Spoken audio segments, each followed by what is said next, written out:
আজকে তো আমি অনেক বেশি খুশি, কারণ অনেক অনেক সুন্দর সুন্দর নায়িকা নায়িকা মানুষদের সাথে দেখা হবে। তারপরে যাব অনেক দিন পরে কুষ্টিয়া রেনিকের বাদে।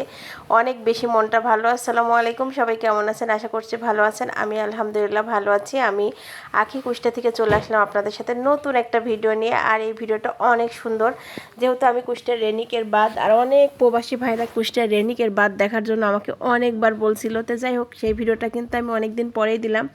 আর এদিকে কিন্তু আমি এখন চলে যাচ্ছি একদম কুষ্টিয়া রেনিকের বাদে। এখন পৌরসভার পাশ দিয়ে চলে যাচ্ছি আমাদের কুষ্টিয়া রেনিকের বাঁধ। আর এটা কিন্তু অনেক বিখ্যাত একটা রেনিকের বাঁধ।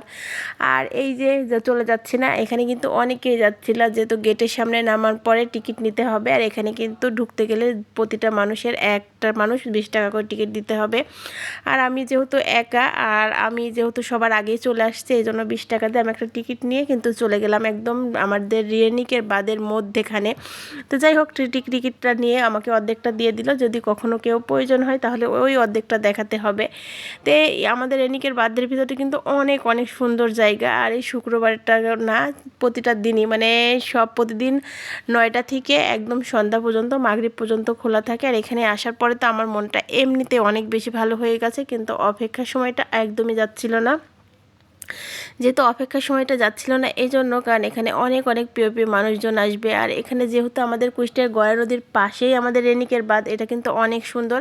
আর এখানে অনেকেই পিকনিক করতে আসছে, অনেকের মাইক বাচ্চার এখানে যে কত রকম খাওয়ার জিনিস, সেটা শুধু আসলেই বুঝতে পারবেন। যারা আশেপাশে কুষ্টিয়াতে আছে তারা অবশ্যই জানে যে আমাদের কুষ্টিয়ার রেনিকের বাঁধ কতটা ভাইরাল একটা জায়গা। আর যেহেতু আমাদের কুষ্টিয়ার ভিডিও সাথে সাথে ফরিয়াতে চলে যায়, জানি না আমার এই ভিডিওটা কোথায় যাবে। তো যারা নৌকা ভ্রমণ করতে চায় তারা কিন্তু রেনিকের বাঁধ থেকে নৌকাতেও চলে যেতে পারবে একদম পদ্মা গড়ায়, একদম মোহনাতে, যেখানে আমাদের মিনি কক্সবাজার আছে।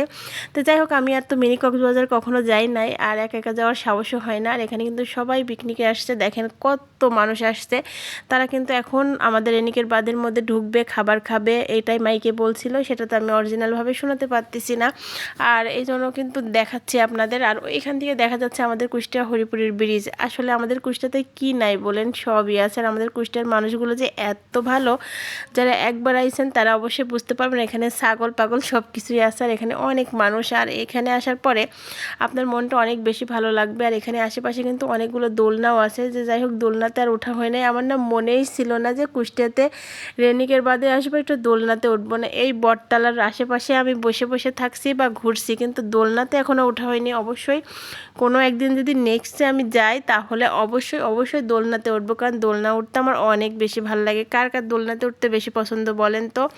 আমার তো অনেক ভালো লাগে। আর এখানে প্রিয় প্রিয় মানুষদের কথা বলিনি, তারা কিন্তু এখন পর্যন্ত আসেনি। আর হঠাৎ করে দেখি সব একে একে কিন্তু চলে আসছে সুন্দরীগুলা। আসলে দেখেন, এখানে নেহা আপু নাচছিল, মানে নাচ করতে করতে কাশফুলের ওখানে ভিডিও করছিল, কারণ আমাদের কাজে তো ভিডিও করা, তাই না? আর আমরা এখানে আসছি কিন্তু ভিডিও করতে। তো নেহা আপু অনেক ফানি একটা মানুষ, মানে অনেক ভালো। কারণ এর আগে দেখা হয়েছে আমাদের কুষ্টিয়া বাজারে, কিন্তু সেভাবে কথা হয়নি, কিন্তু এখানে যাই হোক কথা হইলো। তো যাই হোক, সব আপুরাই কিন্তু অনেক ভালো। আর আজকে কিন্তু আমি এদের সাথে প্রথম, মানে এর আগে কিন্তু কখনোই আমি আসি নাই, ফার্স্ট আজকে এদের সাথে পরিচয় হয়েছে। আমার পরিচয় হয়ে বেশ ভালো লাগছে। আর যারা এখন পর্যন্ত আমার সাথে পরিচয় হয়নি তারা তো আমি আর কি বুঝবে না, বা আমিও তাদেরকে বুঝবো না। তো সবার সাথে ইনশাল্লাহ পরবর্তীতে দেখা হবে, কথা হবে। আর এত সুন্দর সুন্দর মানুষ